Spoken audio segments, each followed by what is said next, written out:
Hi listeners, this is Lori from Her Half of History. It's March, and in the US that means Women's History Month. I'm celebrating with free-to-everyone bonus episodes every Monday, all month long. I'm also celebrating with a prize drawing where a listener like you will win some free Her Half of History merch. There are 4 ways to get yourself in the drawing. You can 1. Sign up as a supporter on Patreon, any level. 2. If you're already a Patreon supporter, bump up your current support level. This is cool anyway because if you go all the way to the Her Highness level of support, you get ad-free episodes and bonus episodes all in the same feed on your favorite app. 3. Make a one-time donation. Links to do any of those first 3 options are available on the website, herhalfofhistory.com, and also in the show notes of this episode. The 4th way to get in the drawing is give me a rating or review in your favorite podcast app. This last option doesn't send me any way to contact you, so to get in the drawing, you'll also have to email me a screenshot of it at herhalfofhistory@gmail.com. No matter which option you choose, you'll have my undying gratitude for your support. It really does make a difference as I tell the stories of women in history. When you think about businesses that are selling through the roof, like Skims or Allbirds, sure, you think about a great product, a cool brand, and great marketing. But an often overlooked secret is actually the businesses behind the business, making selling and for shoppers buying simple. For millions of businesses, that business is Shopify. It's home of ShopPay, the #1 checkout in the world. You can use it to boost conversions up to 50%, meaning way less carts going abandoned and way more sales going through to checkout. Upgrade your business and get the same checkout Allbirds uses. Sign up for your $1 per month trial period at shopify.com/income, all lowercase. Go to shopify.com/income to upgrade your selling today. Shopify.com/income. Welcome to Her Half of History. My name is Lori. The current series is A Slave, but Now I'm Free. This is episode 4.6, Elizabeth Freeman, Suing for Freedom. Up until now, my problem in this series has been a scarcity of information. Slaves have existed since the birth of civilization, but they weren't leaving detailed autobiographies lying around for the benefit of future historians. Their masters weren't leaving around records on slaves either, because who cared about slaves? It never occurred to them to waste time, ink, and parchment on such a subject. But all that changes now. With the growth of the abolition movement in the UK and then in North America, suddenly there was interest. It was small at first, but we are no longer dependent on court records and brief mentions in works that are really about something else. Also, far from scraping the internet for anyone who left enough information to fill an episode, I am now swamped with too many names and stories. So, everyone from here on out is an African American, and I am still leaving a lot of women out, sometimes because their story is very similar to another that I'm already telling, sometimes because I'm saving that woman for a future series, and sometimes just totally arbitrarily. Today, our heroine is Elizabeth Freeman. She was born somewhere in the neighborhood of 1742, probably somewhere in Massachusetts. Slaves had first arrived in Massachusetts over 100 years earlier in the 1630s and had been explicitly legal since 1641. But they were not a huge segment of the population as they grew to be elsewhere. In the mid-18th century, only about 2.2% of the population in Massachusetts were slaves. But of course, 2.2% of the population still leaves a significant number of people in slavery, and Elizabeth was one of these. She grew up in the West Massachusetts town of Sheffield, where she belonged to a Colonel John Ashley and his wife. Naturally, she did not have the very suggestive name Freeman at this point, and she is usually referred to as Bet or Mumbet, with either 1 or 2 T's at the end. It's just not consistent. Bet wasn't the only slave in the Ashley household. Her sister Lizzie was there too. There was also a man named Brom. Bet is said to have gotten married, though I can find very little about her husband. Possibly he was a slave there too, or possibly not. Bet is also said to have had a daughter named Little Bet. and of course she would have been automatically a slave too by virtue of having a slave mother. One of my sources suggested that Lizzie, the sister, might not really have been a sister. She might have been the daughter. It just really isn't as clear as we would like. At any rate, there may well have been still more slaves about the household. In many slave households, the one to fear was the master, but Colonel Ashley was not the reason Bet desperately needed an escape. He seems to have behaved himself relatively decently, as far as slave owners go. In this household, the mistress was the one to fear. Mrs. Ashley had a violent temper, and in Bet's words, never overlooked anybody's wrongdoing but her own. The Colonel's main flaw was that he did nothing to restrain his wife. Bet was around 40 years old and had lived with the Ashleys for almost all her life on the day that she decided this could not go on. Lizzie had cooked a wheat cake for the Ashley family. Now, this is not a sweet dessert like we might imagine a cake today. This would have been a major component of the family meal. I don't know what the slaves were expected to eat for that meal, but Lizzie chose to scrape out the bits of batter from the bowl and cook up a little wheat cake for herself, which seems absolutely reasonable to me, but Mrs. Ashley disagreed. She walked in just as Lizzie was popping her teeny tiny little cake into her mouth. Mrs. Ashley yelled, "Thief!" and Bet walked in just as she was raising a shovel from the fireplace while Lizzie cowered in front of her. Bet threw herself between her mistress and Lizzie, and so the red-hot shovel came down on her arm, cutting the flesh to the bone. Bet refused to cover her wound. She displayed it defiantly. People who saw it would say, "Why, Betty, what ails your arm?" And she would say, "Ask Missus," in response. She later said, "I had a bad arm all winter, but Madam had the worst of it." Amid the pain and the anger, Bet also found a small glimmer of hope. She had been a slave for all of her life, but it was now 1780, and revolution was in the air. More than just in the air. General Washington had been leading the troops for years now. The war dragged on, and plenty of fiery speeches had been made. Some of them had been made by prominent men gathered in the Ashley household, where Bet could hear every word. As far back as 1773, John Ashley had hosted a meeting of 11 men who published the Sheffield Declaration, of which the stated aim was to take into consideration the grievances which Americans in general and the inhabitants of this province in particular labor under.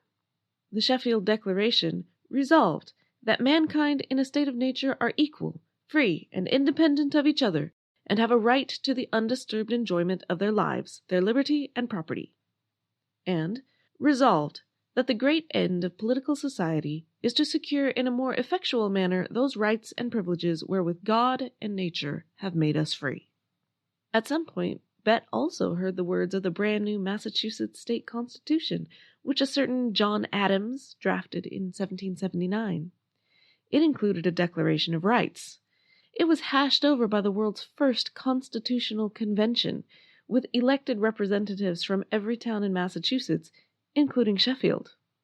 It was ratified by them on June 15, 1780, and is arguably the world's oldest still-functioning constitution.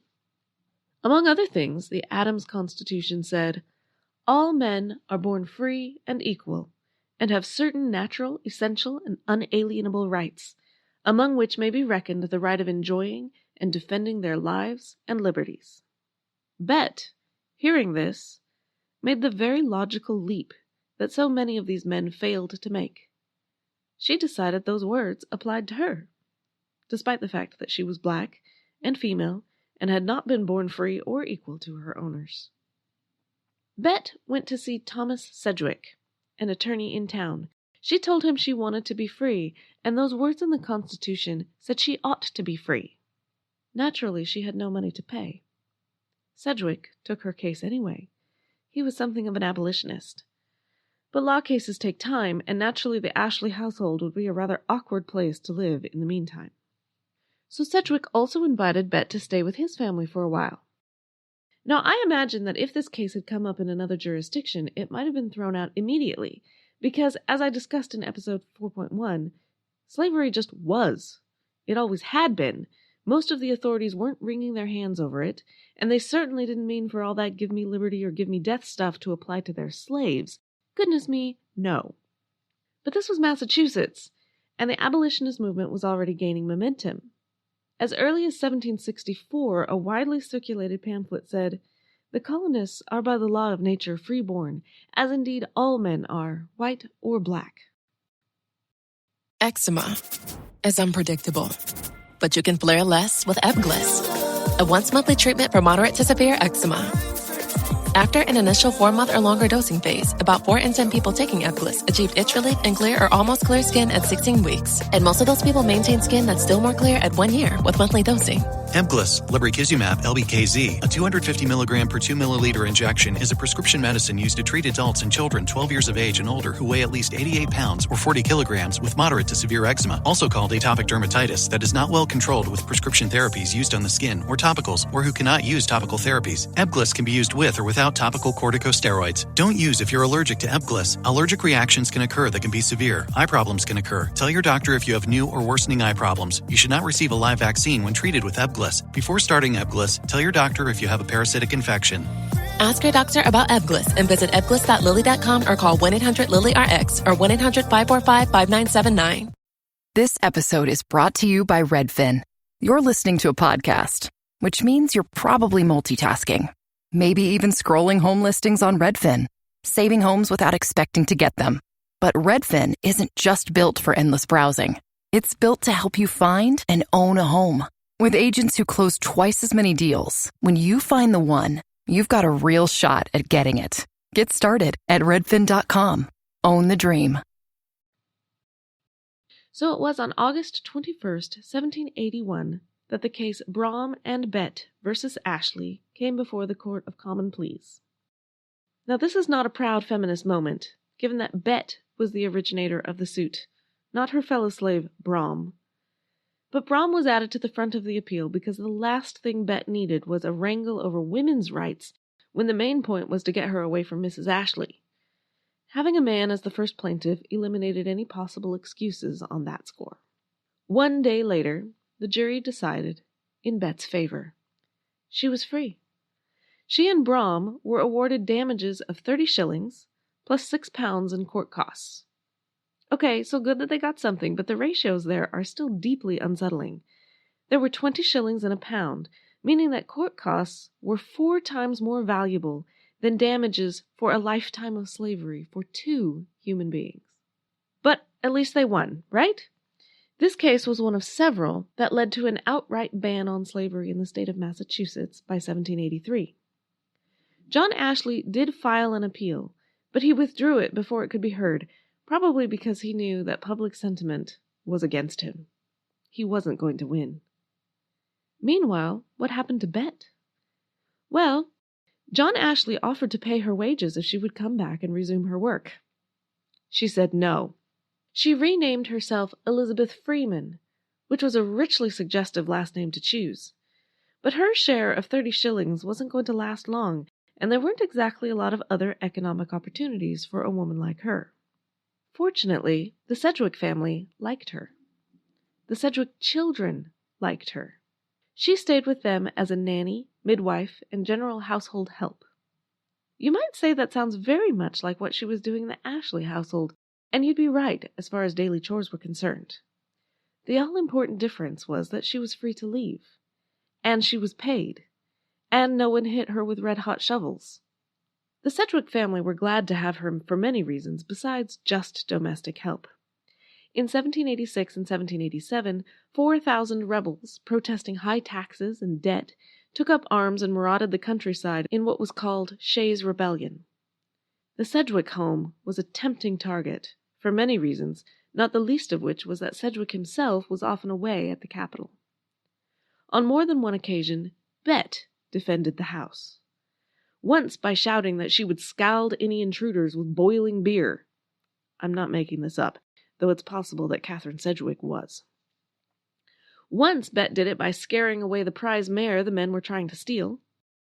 Once she did it by sitting on her own locked chest while they searched the house for the family valuables, never dreaming that the household valuables would be locked in a servant's personal chest. Once she did it by serving these uneducated rustics very bitter beer and shaming their ignorance, telling them that this was what gentlemen always drank if only they were classy enough to know it. Embarrassed, the men left. Eventually, Elizabeth Freeman saved up enough money to buy her own plot of land. She spent her last years living on it with her children and grandchildren. We know her story in part from the court records, but also from a more detailed source. One of those Sedgwick children was a girl named Catherine, and Catherine had literary aspirations. She grew up to write successful novels featuring forward-thinking women. But she also left numerous letters and a piece called Slavery in New England, which featured her former nanny, Elizabeth Freeman. Catherine wrote about Freeman in glowing terms, with words like uncompromising honesty, conduct of high intelligence, strong love of justice, iron resolution, quick and firm decision. One starts to wonder whether Freeman had any faults at all amid all this heavy praise. We might even wonder whether Catherine was just the type of person who dished out superlatives on everyone. But no, Freeman is the most exceptional person mentioned in all of Catherine's autobiographical works. So something about her really did make a very favorable impression on this little girl that she cared for. And probably not just on Catherine. The rest of the family valued her too. When Bet died on December 28, 1829, she was buried in the Sedgwick family plot.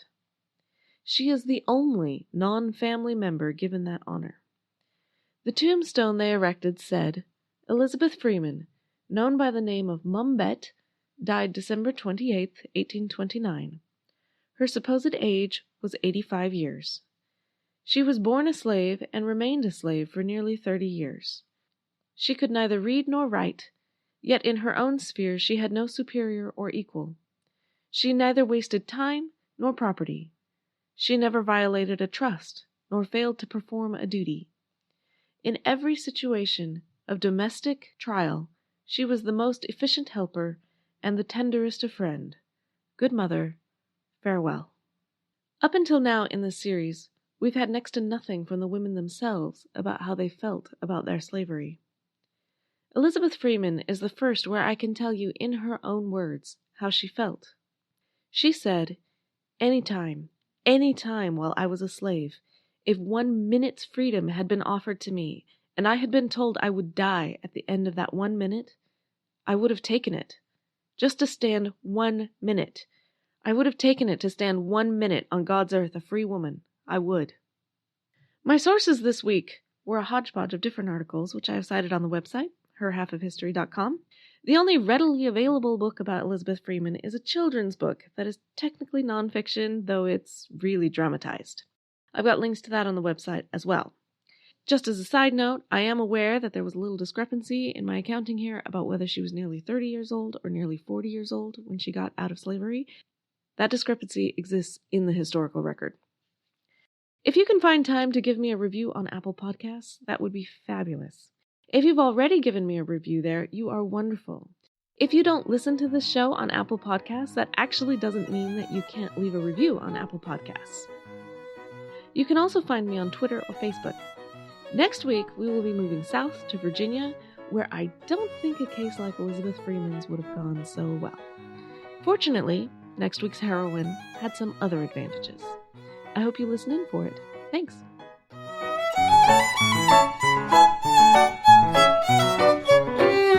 I'm Ken Harbaugh, host of Burn the Boats from Evergreen Podcasts. I interview political leaders and influencers, folks like award-winning journalist Soledad O'Brien and conservative columnist Bill Kristol about the choices they confront when failure is not an option. I won't agree with everyone I talk to, but I respect anyone who believes in something enough to risk everything for it. Because history belongs to those willing to burn the boats. Episodes are out every other week wherever you get your podcasts.